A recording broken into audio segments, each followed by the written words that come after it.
Hello there, guys and gals. Dave Hill coming at you live on the video lessons here in the single string guitar course, part 2. So I was just kind of warming up and jamming a little bit in between lessons here. But a progression like the kind that I was playing over has important features to the progression, and it's basically the idea of moving between the diatonic chords in a key, okay?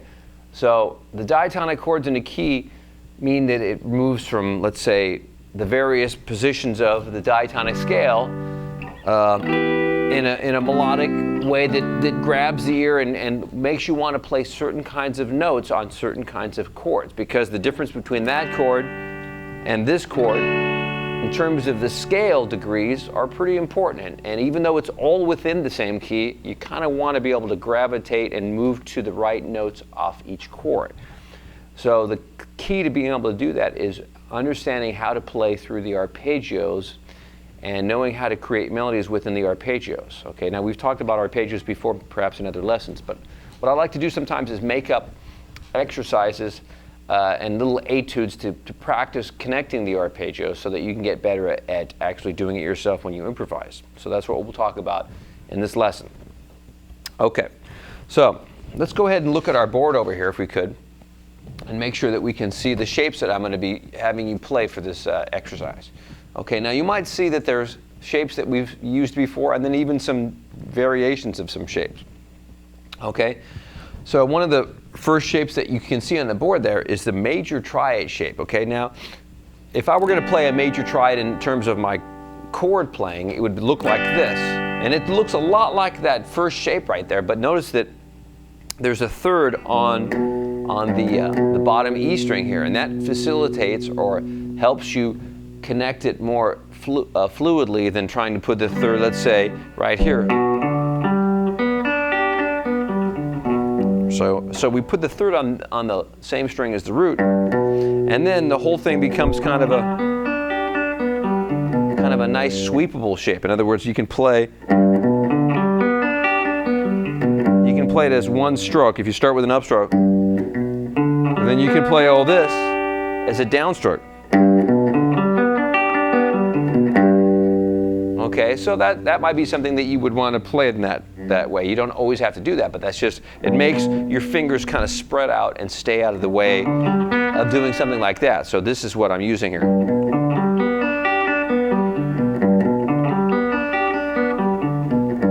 Okay, so that's how we're going to play that G triad. Now there's many different ways to play major triad arpeggios. This is just one position of the fingering. Okay.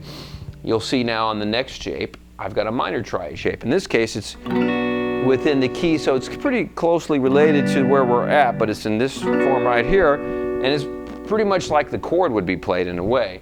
The only difference is you put the minor third here on the same string as well, just like we put the major third here. The minor third is right here. So that puts the whole thing like this.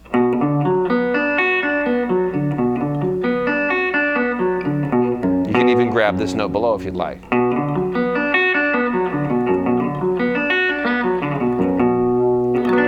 So you'll listen to the way these chords fit together.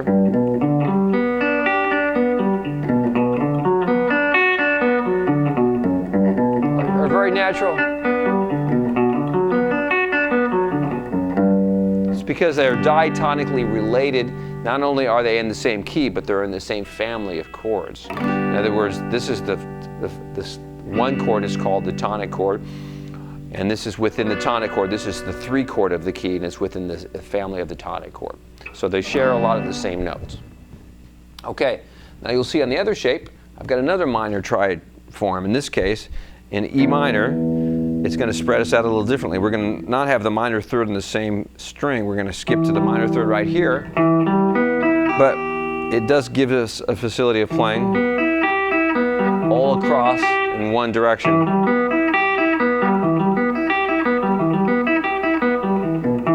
So that kind of is a comfortable shape to play. You can even grab the 5th of the scale, or the arpeggio up there, and you can play this. So that's a very comfortable shape for E minor. You can grab the 5th from the bottom too. Oops. Okay, so check out how now we've got G major, B minor, E minor,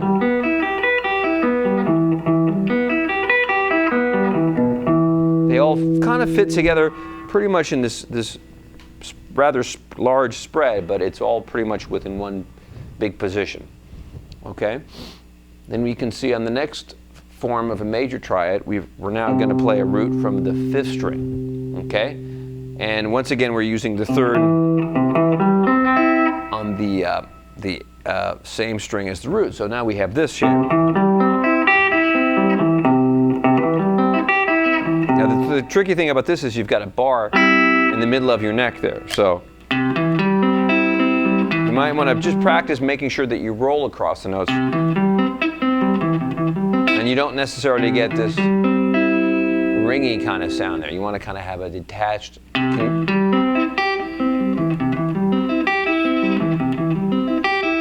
of want to roll off the notes. Okay, so there's your C shape. And you can even get the root up top if you'd like.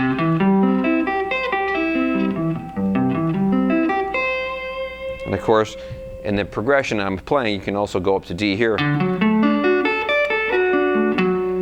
Okay, so C, D,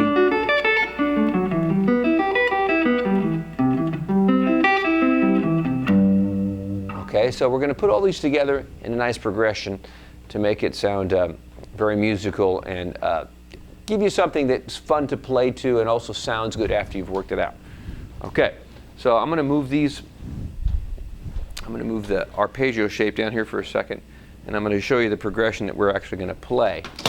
Okay, so these are the chords that we're going to be playing, and we're going to connect them all together. These are the shapes that I just went over, or the progression I just went over. But now you can see behind me, I've written out an exact way that I want you to play it. Now, hopefully you guys have been keeping up with your music reading studies, because that's going to help you understand what I've written here. Okay, but I will say this, pretty much every, I'm going to put this back up here so you can see the shapes again. Pretty much every chord here is pretty much in order the notes of the arpeggio. So, for example, this first shape, G major, I'm literally just playing. I'm playing up to the, actually I'm only playing up to the 3rd of this arpeggio. Okay, so rather than playing every note in this shape, I go up to the 3rd. Now the reason I'm doing that is because I'm having a little melodic theme that I'm building from. So I figured I'd go up to the 3rd here. And then that would make it easy to grab the B minor shape that I'm going to do, and I'm going to play right here, and I'm going to go up to the 3rd of the B minor chord. Right, so I'm doing I'm going up to the same interval relationship on each chord. I'm going to the 3rd of the G chord and the 3rd of the B minor. And now I switch to E minor, and I go to this shape, and I go all the way up to the 3rd of this one as well. So then I go. Okay, so in these first 3 chords, I play the same, I go up to the same 3rd. It's a different 3rd on every chord, but it's basically the 3rd of each of these chords. So the 3rd of G is B, the 3rd of B is D, and the 3rd of E is G. So you hear that melodic theme happening. So it'll be like this. And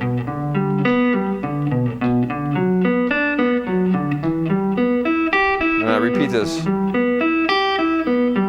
Okay? So let's try that nice and slow. 3 and 4 and.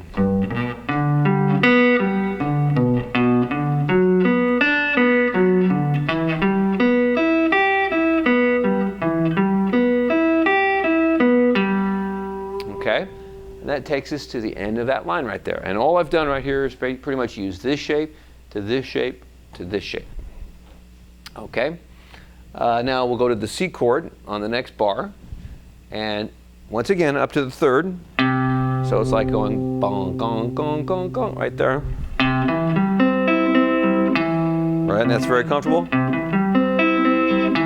Back to the 1 chord where I play up to the 3rd again. So that's this. Okay, now check it out. We go up to the D shape, and I just literally go up to this form, up a whole step. Now I did something different on the second version of the D chord. Check it out. I went like this, D, up to the third, and then I added, instead of the third on the top, I added the ninth. I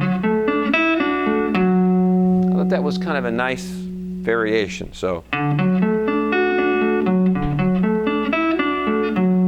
okay, now the ninth is an acceptable chord tone within that sound, so it's just a variation. It's not a pure diatonic major third major chord. Now it's a major added 9. Okay, then I go back to my C shape again, down a whole step. You see how this is coming together now? It's what I've called creating an etude. In other words, you're taking a progression that sounds good and you're making and orchestrating an arpeggio study over the chords to make it fun to practice arpeggios too. So that's what we're doing here. I go back to my C chord, back to my D chord, and then I go to my E chord. I go down to this form again. Now here's an interesting thing I do here. I go back to my C shape, but instead of starting on the root now, I use the E again because the E is constant between the E minor and the C major. So then I go. So you see how that kind of tied it together there? It was the connecting note between E minor and C major. Oops, sorry. And then I go to G major. Now check it out. I don't start on the root again of G major. I start on the 5th. Now I have a variation. So I'm kind of in the middle shape here. And I like the theme of that, so I kind of carried it over to the D shape. In this case, I have to introduce another shape that I didn't write on the board, but I'll show you right now. It's basically the form of the chord that you could play if you were going to play a D chord, but now we're playing it as an arpeggio. So I'm doing literally just 1, 3, 5, 1, 5, 3, 1, 3. So I didn't write that down, but you can see in my hand here what I'm playing.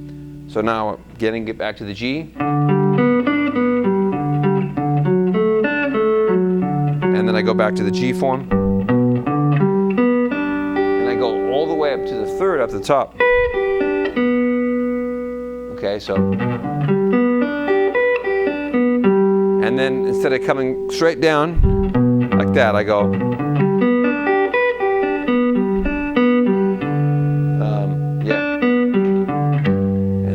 Start it at the beginning again. Okay, so there's a little variety here in the end to make it more interesting. Okay, so that's kind of important when you're making up an etude exercise like this, is to try to give it some variety so when you're playing it, it doesn't sound too predictable. Okay, it's predictable in the sense that it's constant 8th notes and it's fitting over every one of these chords very, very, exact. But there's some musical variety going on here. So let's try it nice and slow.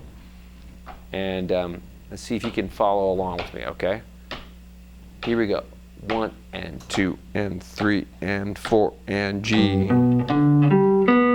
Here's B minor. Here's E minor. C major. Back to G major, D major, here's the D add 9, back to D, E minor, C major, back to G major, back to D major.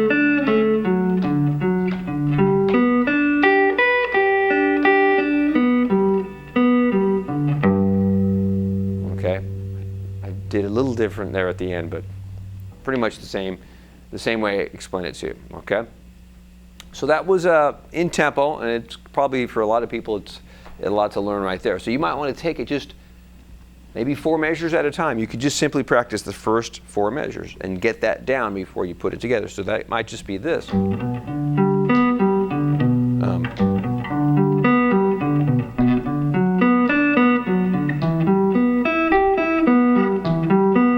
Do that again.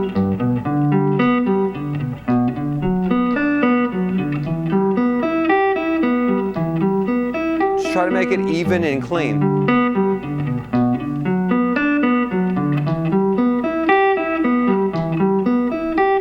More time.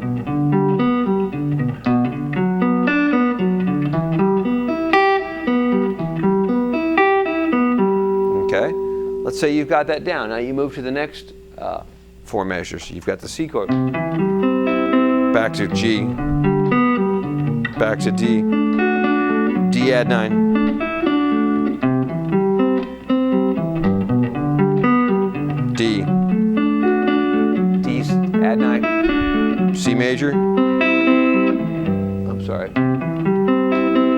back to G, D, D sus. Okay, now you've got 4 more measures. Now you plug those 2 together. And that means you connect all 8 measures. Let's see what we can do there. 3 and 4 and.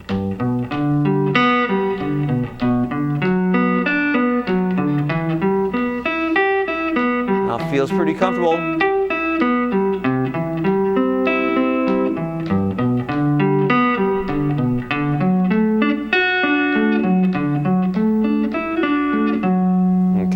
So this would be a way you would want to approach learning something like this. Take it 4 measures at a time and really try to get it comfortable and accurate. Don't try to play the whole thing all at once before you've learned the shapes properly. And you might only take a couple shapes at a time. Okay? So let's see if we can do it now together. I know that you're going to practice it and you're going to get it together, but I'm going to do it on a slow tempo here for us. And then we're going to finish it off. Okay, but the point of doing all this, to tie it into what I was playing at the beginning, is that practicing these shapes in this manner is going to give you the facility and the skill at finding the arpeggios in a more spontaneous way, where you can use them in a solo that gives you the clarity of the harmony when you're playing, and also provides more of a melody just in general when you solo, okay? You're not going to want to necessarily take a solo like this. This sounds very classical and very worked out, but you know, you're going to want to be more spontaneous with other elements in your playing too. But this gives you the facility to add these sounds into your playing. Okay, so let's see if this is a good tempo. Okay, I think that's probably pretty good.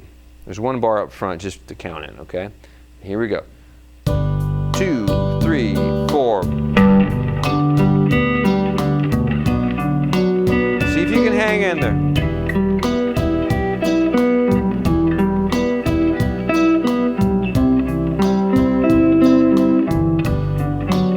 Oops, I misread my own chart here. Let me try that again. It can't be. Here we go. 1, 2, bar up top. Here we go.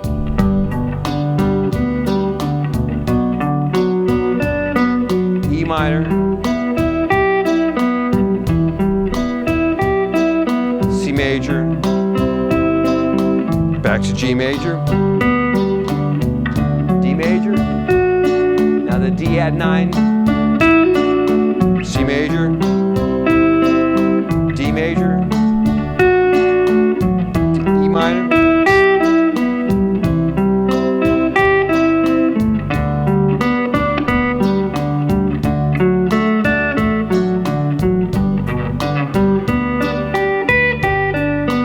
one more time.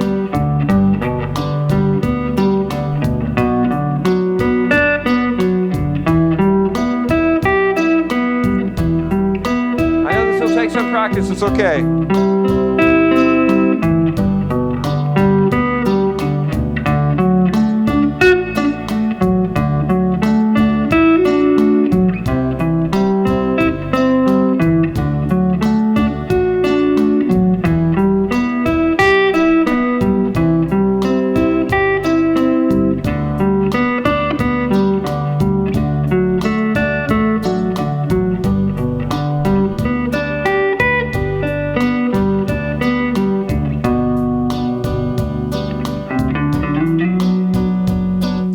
So after you get these things down in your fingers, you're going to find it much easier to make melodies within the progression because you've got the chord harmony under your fingers with these arpeggios. Okay, so why don't you practice that for the next week and see if you can get that smooth.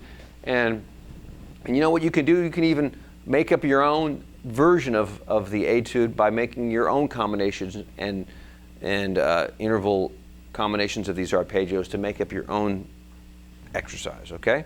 So see if you can have some fun and be creative with it. And I'll talk to you on the next lesson. Dave Hill signing off. I'll talk to you soon. Bye-bye.